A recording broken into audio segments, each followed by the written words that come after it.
So I guess this is a result of globalization that you can find Coca-Cola tins on top of the Everest and Buddhist monk in Monterey. And so I just came 2 days ago from the Himalayas to your kind invitation, so I would like to invite you also for a while to the Himalayas themselves. And to show the place where meditators like me, who began with being a molecular biologist in Pasteur Institute and found their way to the mountains. So these are a few images I was lucky to take and be there. This is the Mount Kailash in eastern Tibet, wonderful setting. This is from Marlborough country.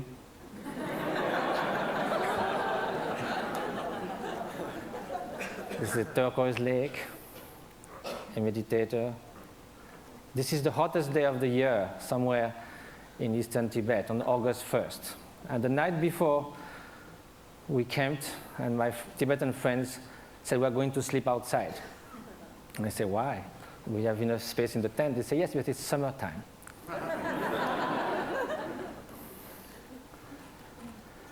So now we are going to speak of happiness. As a Frenchman, I must say that there are a lot of French intellectuals that think happiness is not at all interesting. I just wrote an essay on happiness, and there was a controversy, and someone wrote an article saying, don't impose on us the dirty work of happiness. We don't care about being happy. We need to live with passion. We like the ups and downs of life. We like our suffering because it's so good when it ceases for a while. This is what I see from the balcony of my hermitage in the Himalayas. It's about 2 meters by 3, and you are all welcome anytime. Now let's come to happiness, or well-being. And first of all, despite what the French intellectuals say, it seems that no one wakes up in the morning thinking, may I suffer the whole day. Which means that somehow, consciously or not, directly or indirectly, in the short and the long term, whatever we do, whatever we hope, whatever we dream, somehow is related to a deep, profound desire for well-being or happiness. As Pascal said, even the one who hangs himself somehow is looking for a cessation for suffering. He finds no other way. But then if you look in the literature, East and West, you can find incredible diversity of definition of happiness. Some people say, can only be lived in remembering the past, imagining the future, never in the present. Some people say happiness is right now, is the quality of the freshness of the present moment. And that led to Henri Bergson, the French philosopher, to say all the great thinkers of humanity have left happiness in the vague, so that they could define, each of them could define in their own terms. Well, that will be fine if it was just a secondary preoccupation in life. But now, if it is something that's going to determine the quality of every instant of our life, then we better know what it is, have some clearer idea. And probably the fact that we don't know that is why so often, although we seek happiness, it seems we turn our back to it. Although we want to avoid suffering, it seems we are running someone towards it. And that also comes from some kind of confusions. One of the most common ones is happiness and pleasure. But if we look at the characteristic of those two, pleasure is contingent upon time, upon its object, upon the place. It is something that changes of nature. Beautiful chocolate cake, first serving is delicious, second one, not so much, then we feel disgust. That's the nature of things. We get tired. I used to be a fan of Bach. I used to play it on the guitar, and I can hear it 2, 3, 5 times. If I had to hear it 24 hours non-stop, it might be very tiring. If you are feeling very cold, you come near a fire, it's so wonderful. Then after some moments, you just go a little back, and then it starts burning. it sort of uses itself as you experience it. And also, again, it can also, it's something that it is not something that is radiating outside. Like, you can feel intense pleasure, and some others around you can be suffering a lot. Now, what then will be happiness? And happiness, of course, is such a vague word. So let's say well-being.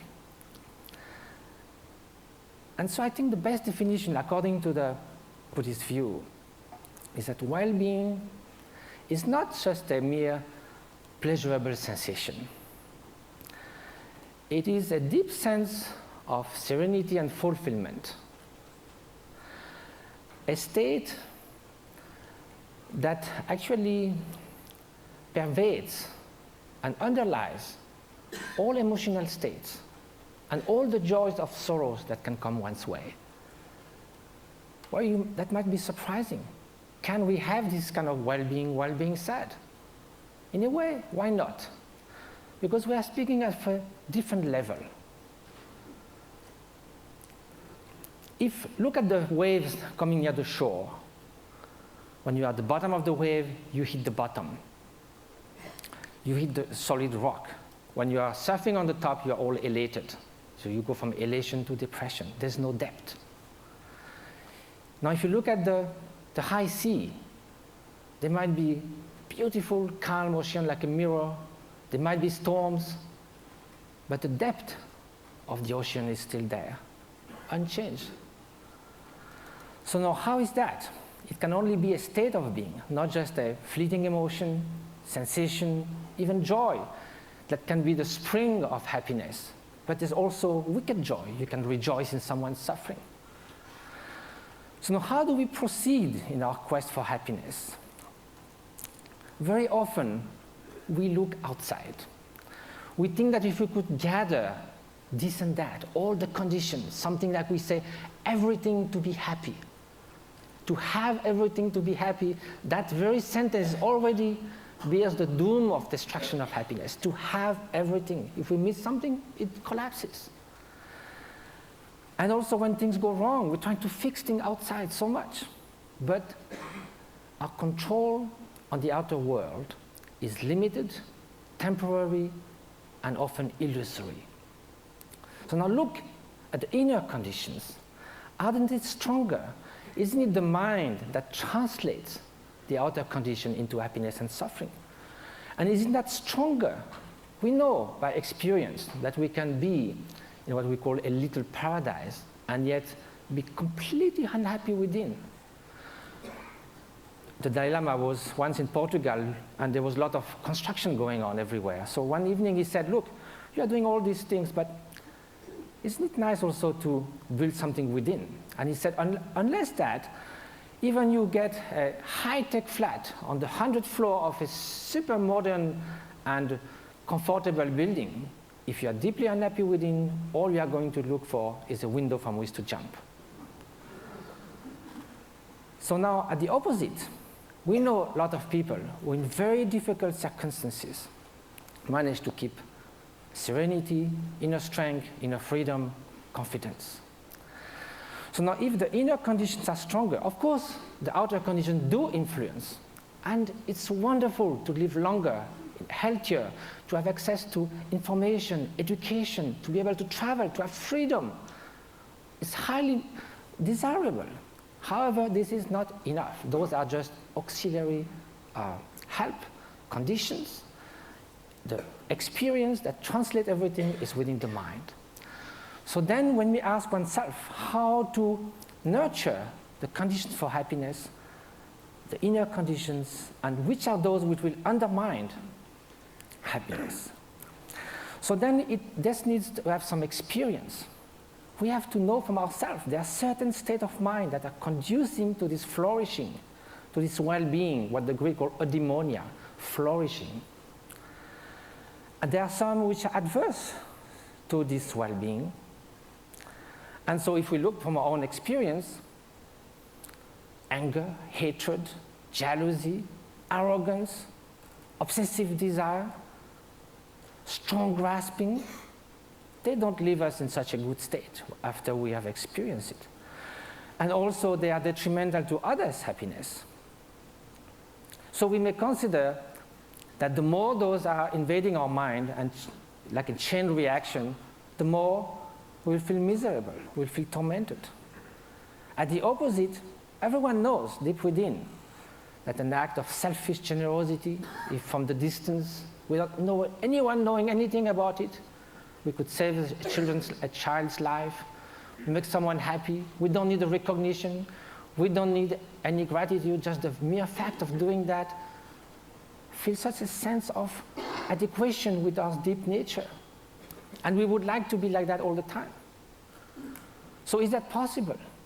To change our way of being, to transform one's mind? Are those negative emotions or destructive emotions inherent to the nature of mind? Is a change possible in our emotions, in our traits, in our moods? So for that we have to ask, what is the nature of mind? And if we look from the experiential point of view, there is a primary quality of consciousness. That is the mere fact to be cognitive, to be aware. Consciousness is like a mirror that allows all images to rise on it. You can have ugly faces, beautiful faces in the mirror. The mirror allows that, but the mirror is not tainted, is not modified, is not altered by those images. Likewise, behind every single thought, there is the bare consciousness, pure awareness. This is the nature. It cannot be tainted intrinsically with hatred or jealousy, because then, if it was always there, like a dye that would permeate the whole cloth, then it would be found all the time somewhere. We know we're not always angry, always jealous, or always generous. So because the basic fabric of consciousness is this pure cognitive quality that differentiates it from a stone, there is a possibility for change because all emotions are fleeting. That is the ground for mind training.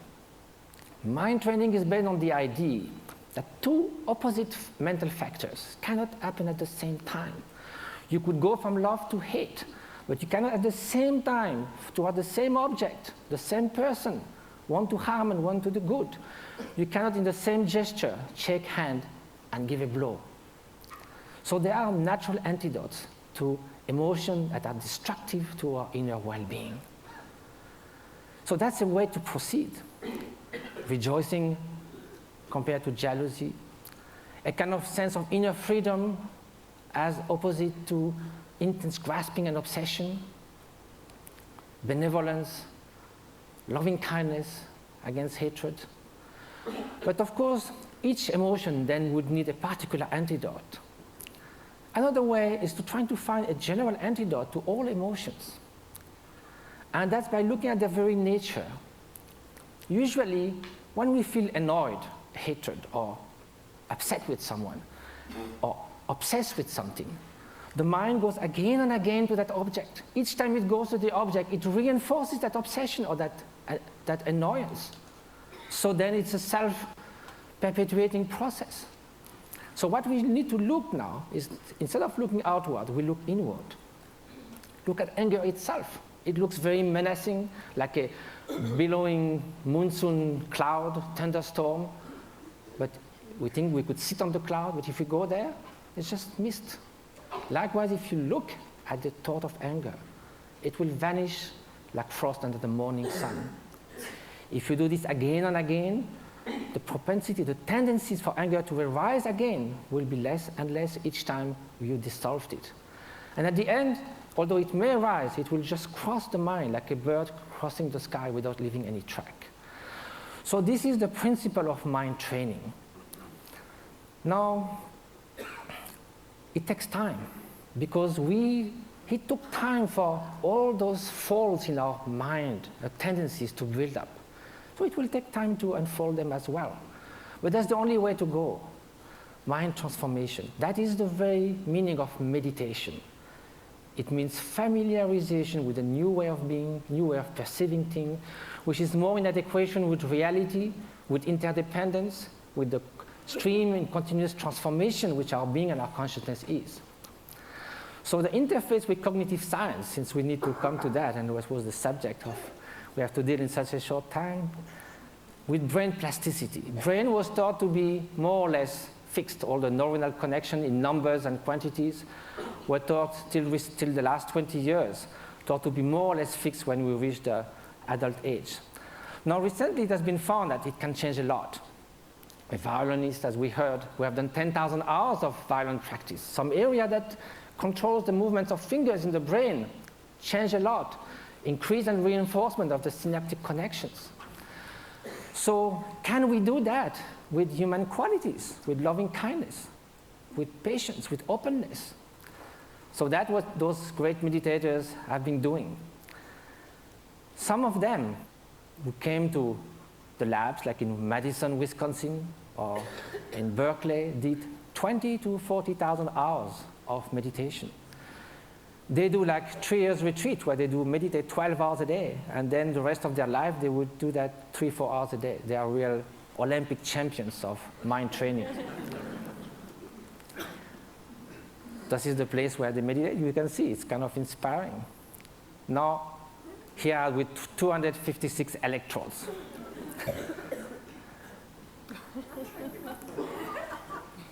So what did they find? Of course, same thing, the scientific embargo. A paper has been submitted to Nature. Hopefully it will be accepted. It deals with the state of compassion, unconditional compassion. We ask meditators who have been doing that for years and years and years to put their mind in a state where there's nothing but loving kindness, total availability to sentient being. Of course, during the training, we do that with objects. We think of people suffering, we think of people we love, but at some point it can be a state which is all-pervading. Here's the preliminary result, which I can show because it's already been shown. The bell curve shows 150 controls. And what is being looked at is the difference between the right and the left frontal lobe. In very short, people who have more activity on the right side of the prefrontal cortex are more depressed, withdrawn, they don't describe a lot of positive affect. It's the opposite on the left side, more tendency to altruism, to happiness, to express, and curiosity, and so forth. So there's a basic line for people, and also it can be changed. If you see a comic movie, you go more to the left side. If you are happy about something, you go more to the left side. If you have a bout of depression, you go to the right side. Here, the minus 0.5 is a 4 standard deviation of a meditator who meditates on compassion. It's something that is totally out of the bell curve. So I have no time to go into all the different scientific results. Hopefully they will come. But they found that this is after 3.5 hours in a fMRI. It's like coming out of a space ship. Also, it has been shown in other labs, for instance, Paul Ekman's labs in Berkeley, that some meditators are able also to control the emotional response more than it could be taught. Like the startle experiments, for instance. If you sit a guy on a chair with all this kind of apparatus measuring your physiology, and there's kind of a bomb that goes off. It's a so instinctive response that in 20 years, they never saw anyone who would not jump. Some meditators, without trying to stop it, but simply by being completely open, thinking that that bang is just going to be just a small event, like a shooting stars, they're able not to move at all. So the whole point of that is not sort of to make like a circus thing of showing exceptional beings who can jump or whatever. It's more to say that mind training matters. That this is not just a luxury. This is not a supplementary vitamin for the soul. This is something that's going to determine the quality of every instant of our life. We are ready to spend 50 years achieving education. We love to do jogging, fitness. We do all kinds of things to remain beautiful. Yet, we spend surprisingly little time taking care of what matters most, the way our mind functions, which again is the ultimate thing that determines the quality of our experience. Now, compassion should also be put in action. That's what we try to do in different places. Just this one example is worth a lot of work. This lady with bone TV left alone in a tent, was going to die with her only daughter. 1 year later, how she is. Different schools and clinics we've been doing in Tibet. And just I leave you with the beauty of those looks that tells more about happiness that I could ever say. And jumping monks of Tibet. Flying monks.